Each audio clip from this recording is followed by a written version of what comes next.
Well. Welcome to my channel. This is Pascal again. There is music in the background, This is Moscow. It's beautiful music. I hope my microphone works. Yes. So today I want to share with you how I stopped smoking. How did I stop smoking? Before I go on, first I want to make a disclaimer. I have absolutely nothing against anyone smoke. When I say nothing, I mean I have no judgment. There's nowhere in the Bible where it says smoking is a sin. It's not part of the 10 Commandments. I just want to be clear of that. And so it's not something that I want to throw that in there. It's not something that I personally have anything against because of any religious belief. No, I wanted to smoking because I wanted to influence the youth, and smoke can affect your health. It's been proven. The addiction beyond smoking, the inability to wake up in the morning and being controlled by a stick, that killed me. But beside that, I enjoyed smoking. I enjoy smoking just for the fun of it. And yes, I say it. I enjoyed smoking. My father was a big smoker. My father was such a big smoker. He smoked at least 2 packets a day. But funny enough, in my family, 10 boys, 11 boys, no smoker. We tried to puff around. I smoked for 10 years. Actually, I pick up the habit from my best friend. Shout out to my best friend. My best friend taught me how to smoke. Early in my 20s, I had a neighbor in South Africa who smoked by me, and I used to puff a Graven A. It was like a green packet. I used to puff up, but not really anything major. Only late in life, when I met my friend, Lovis, he's the one really who taught me how to smoke. The way he smokes, you'll think it's food. He smokes like I don't know. It's just he make it look so attractive. And I pick up that habit, and I got stuck for a few years, almost a decade. Then I decided at one stage I'm gonna stop smoking. It happened. I flew to UK. Post breakup, a friend of mine invited me to spend some time with him in UK, and I flew there to spend just some time. I was in agony, and when I got in his place in London, in Kensington, he had an apartment that was actually a non-smoke apartment. Non-smoking. Smoking was not allowed. One day we went out, we came late at night, and I tried to puff a cigarette out of the window. There was a complaint after that, I struggled so much because I could not smoke in this apartment, And at night, when cigarettes really taste the best at night, So a day, I think 2 days after that, I asked him if there was a library where I could go read. I like spending my time in the library. He gave me an address, so I took a train. I think the station was Leicester or something. It's quite a long time. I forgot Leicester. I just took a train. He said, "You just go with the train until until the train stops. The last stop. Get out. You'll find a big market, and then you follow that market. It's like a corridor, and you'll find a bookshop." It was such a simple direction. I did exactly that, and then I found that little shop. And I walked in, very nice, English style. I had coffee, so I started picking up books to read, spend my time, and then I found a few books. And among the books I found, there was another book that also talks about, I forgot the title, I always regret. I never bought that book. I don't know why. I thought I'll buy it in South Africa, but that book was talking about 100, I think 101 things, the things that one can live without. The most stupid things that a human being can live without. This guy had like a funny book, like he talks about the funniest things that you can actually live on earth, you don't have to do, and they put them in like a category in order of stupidity. Like he says, you can live without scuba diving. I remember that one very well. He says, you can't die if you really live your life without scuba diving. He says you can live without scuba diving. You can live your life without getting drunk, without taking drugs. He had them in the list. He talks about a lot of things. And guess what was the number 101? It was cigarettes. There I was sitting, Mr. Pascal, I consider myself a leader, a motivational speaker, a mentor, and I was addicted to something according to his ranking. It was the most stupid things. On the list of stupid things, it was the last one, cigarette. He said, you can live without smoking.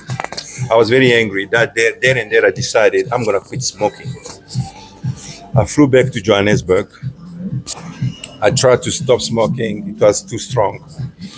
By then I was already a Christian born again. I started to pray. Nothing worked. I share with certain people. They say, pray and fast. God can do anything when you fast. I'm like, okay, fine. I fast. I used to fast smoke afternoon, morning until afternoon. And I'll smoke. Sometimes I'll go there all day, but when I break my fast, I will take 2 cigarettes. One year, I'm puffing like this. I will smoke myself to catch up for almost the cigarette I didn't have in a day. Then I just realized it was so ridiculous because I was smoking more by fasting than the usual time. I figured out everything. I spoke in tongue, nothing. I finished, I puffed a cigarette. It was like I was on the leash. And I remember it was toward the end of the year, that specific year, I think, 2006. It was toward the end of the year. I used to have dent on my teeth after smoking. So every year I went to cleanse my teeth. So that year I did exactly that. I booked for cleaning my teeth in Santon Mall. When I arrived there, I found a lady who was going to help me, and she says, "Okay, are you a smoker?" I say, "Yes, I'm a smoker." She says, "I am a smoker too. Let's go on the roof to smoke because this is gonna be your last smoke." She just told me this is gonna be your last smoke.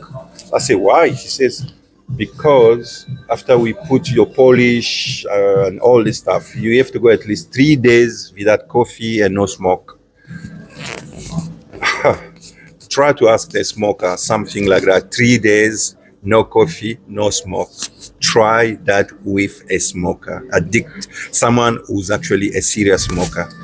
When she said that, I was like, no way. 3 days, she says, yes, that's where we must go. So we went on the roof of the mall. It was a shopping center.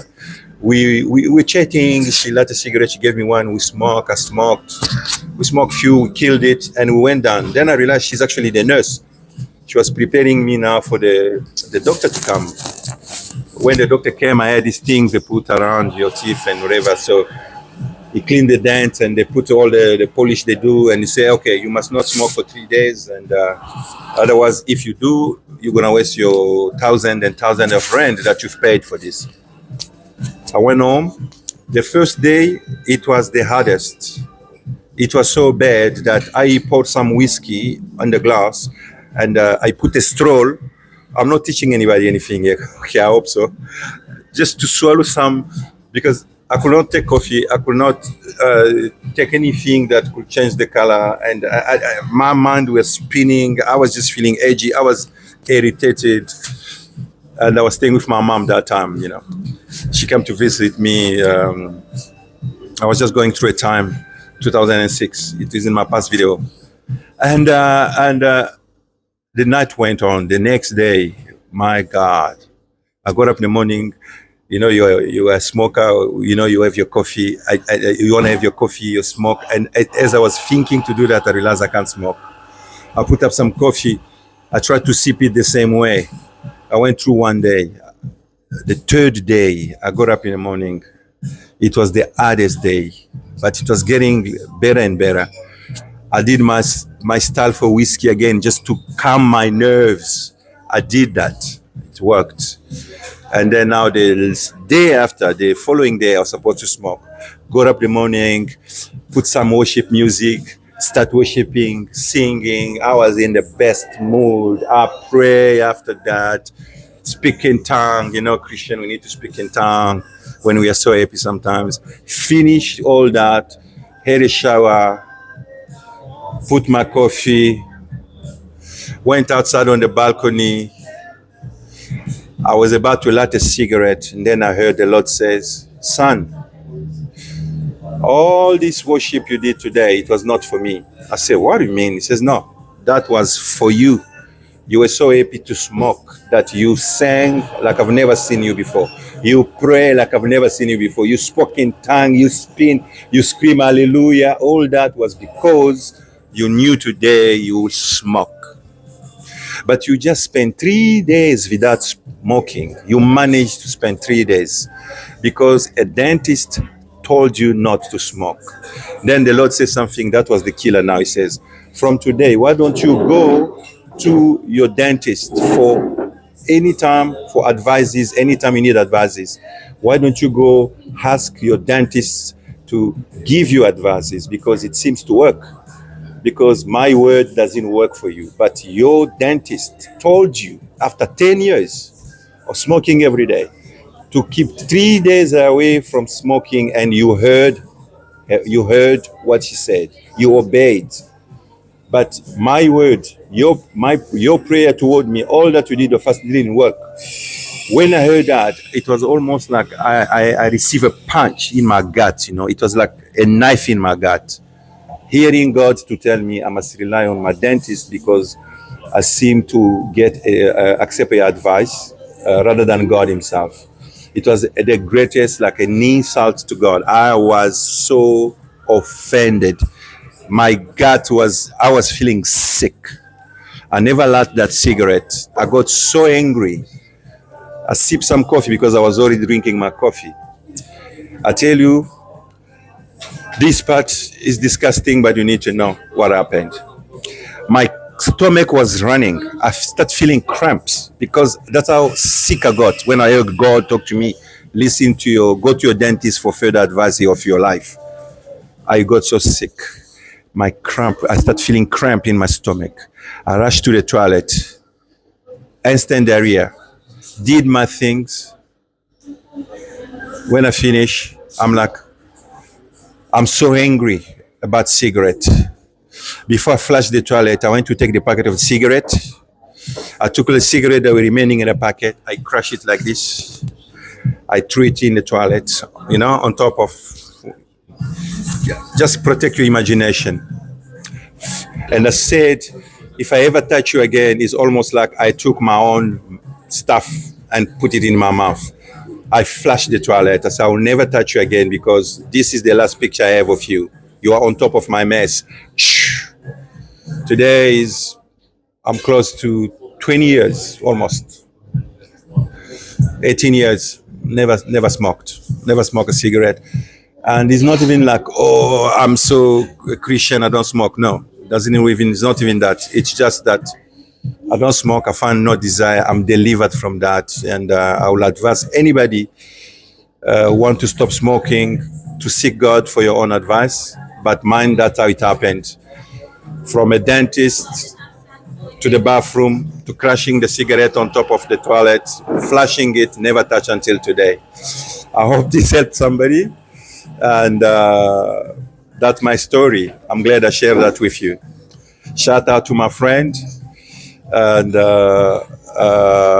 my friend Lovis, who told me how to smoke. From that time until now, there is a small part. I used to keep cigarette in my pocket, and I used to tell it, come out of my pocket to my lips. If you do that, I'll continue smoke.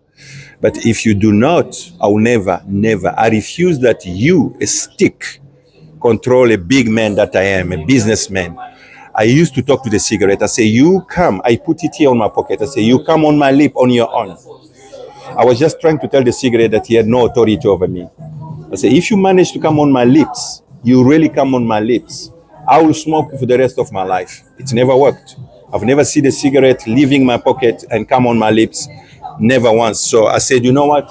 You treated me like you had power over me, but in fact, I'm the one who buy you. I'm the one who light you. I'm the one who smoke you. You had no authority over me, and this explains why I will never touch you again. I used to really speak to the cigarette almost for a week until, boom, that thing washed away. Never been intimidated by a cigarette. My best friends still smoke, and it's not even an issue.